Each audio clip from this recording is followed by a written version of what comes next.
Bonjour à tous, l'enquête se poursuit à Dijon après qu'un homme a été agressé d'un violent coup de couteau mercredi soir place Émile Zola. La victime âgée de 32 ans est toujours à l'hôpital mais hors de danger. L'auteur du coup de couteau serait le cousin de la victime âgée de 25 ans. Une altercation entre les deux hommes aurait dégénéré. L'individu a été interpellé quelques heures après les faits.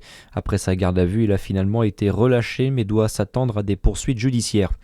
Beaucoup de réactions depuis hier matin suite à l'annonce du décès de Bernadette Chirac. L'ancienne première dame, épouse de Jacques Chirac, s'est éteinte vendredi à l'âge de 93 ans. En Bourgogne-Franche-Comté, elle était venue à plusieurs reprises, en Côte d'Or notamment. La dernière fois, c'était en 2016 à Dijon. Elle s'était aussi dit honorée en 2019 en Saône-et-Loire lorsque le nom de son époux avait été proposé pour le futur pont de Fleurville. Les travaux du pont qui doivent d'ailleurs démarrer à l'été 2027. Laurent Croisier souhaite que l'armement des policiers municipaux soit érigé en principe. Le député de la première circonscription du Doubs, celle de Besançon notamment, s'exprime ce matin dans les colonnes de l'Est républicain.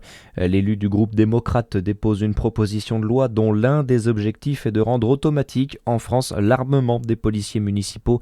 Il estime que ceux-ci sont exposés de plus en plus à la même violence et au même danger que la police nationale. Dans le reste de l'actualité, en France, un hommage sur fond de colère. Près de 5000 personnes sont attendues dans le Gers ce dimanche pour rendre hommage à Liana, cette jeune fille de 11 ans dont le corps a été identifié vendredi, une semaine après sa disparition. Plusieurs rassemblements sont également prévus devant les tribunaux partout en France. Une affaire qui laisse encore beaucoup de questions en suspens, notamment autour du principal suspect Jérôme Barella, déjà visé par plusieurs signalements pour violences sexuelles et viols sur mineurs.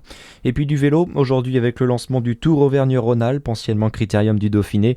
Le départ est donné ce matin depuis l'Isère à 11h pour la première étape, 146 km entre Visil et Saint-Imier. Très bon dimanche sur Fréquence Plus.